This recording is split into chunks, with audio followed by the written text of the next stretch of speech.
Today's case is going to take us to Arkansas. But before we get started, welcome to True Crime with Maneater. If you love all things true crime, including missing person cases, cold cases, and just the strange happenings of the world, you've come to the right place. Be sure to subscribe and turn on alerts so you never miss a video upload. Let's get started.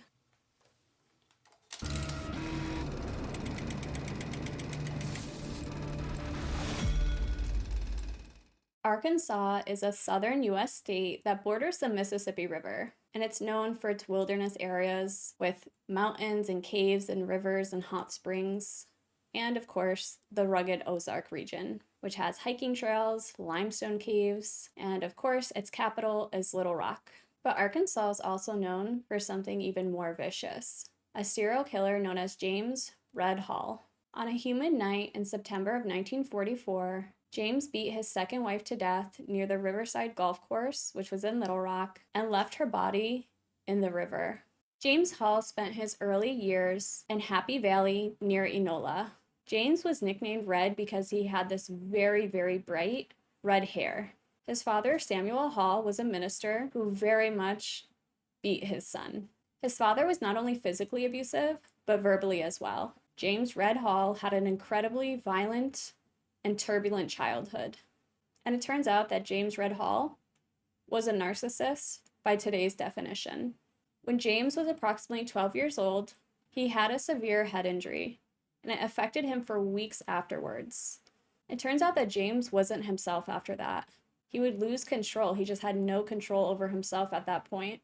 So of course, many people believe that he had suffered from frontal lobe damage. From an early age, James would just sneak into the woods to escape his father. But instead of going to 9th grade, James would drop out of school with only an 8th grade education completed. And that was in 1937, right before he was supposed to start 9th grade. From that point forward, he just began hitchhiking across the country. He would end up in Detroit and at one point, Kansas. Apparently the following year, James would have been technically in 10th grade had he passed 9th grade and not dropped out, which meant that he was probably about 15, 16, I would assume.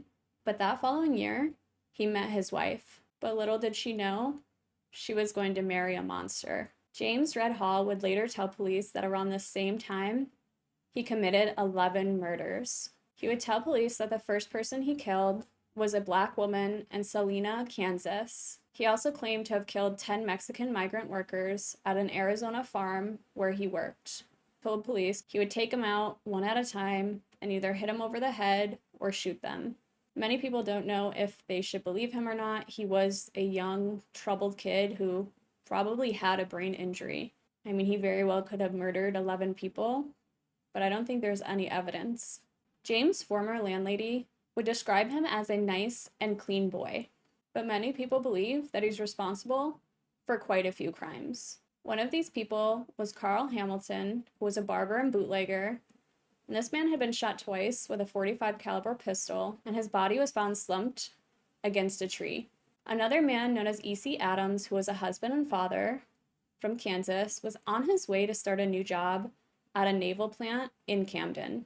He was also found dead.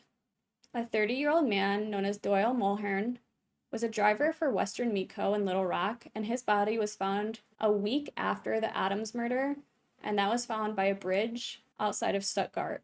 Both E.C. Adams and Doyle were killed with the same .38 caliber pistol. He was also accused of murdering J.D. Newcomb Jr., who was a chief boiler inspector for the State Labor Department. At the time, he was traveling to Clarksville from Little Rock. His body was found burned in a car. Apparently, evidence did corroborate Hall's confession in the Arkansas cases, but he did mention he killed a doctor and soldier in Kansas, a Texas Bible salesman, an Oklahoma man, all in 1944, and another Oklahoma man in 1940. And many people wonder what this man's motive was. He didn't get sexual gratification from it, apparently. When he robbed them, he didn't get a lot of money. So many people believe that he killed just to kill. He was arrested in March of 1945, and at the time, he was a part-time cab driver. When James Red Hall was arrested, he confessed to 24 murders, dating to 1938. He also claimed that he killed a motorist who picked him up while he was hitchhiking. And Apparently, that was what many of his victims did. They picked him up as he was hitchhiking, and he would eventually murder them. So he became known as the Hitchhike Killer. I do want to note there's not a lot of information about James Red Hall out there on the internet. It's quite hard to locate any evidence they had other than him saying he killed these people. I feel like this is one of those cases where perhaps they took him at his word because it's the 30s, it's the 40s. They don't have a lot of evidence to go off of. So I'm sure they believed, why would he confess to killing somebody if he didn't do it? I'm not saying that he didn't do it. I just know that with these older cases, there's always a lack of evidence. I do believe he was incredibly dangerous. I have no doubt that he did kill people. I'm just not sure how many people he did kill.